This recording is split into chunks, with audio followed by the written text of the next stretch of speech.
C. Joseph Vijay எனும் நான்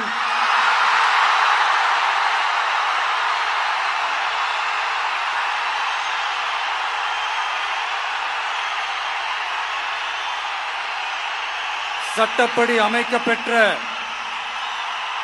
இந்திய அரசியல் அமைப்பின்பால் உண்மையான நம்பிக்கையும் மாறா பற்றும் கொண்டிருப்பேன் என்றும் இந்திய நாட்டின் ஒப்பில்லாத முழு முதல் ஆட்சியையும் ஒருமையையும் நிலைநிறுத்துவேன் என்றும்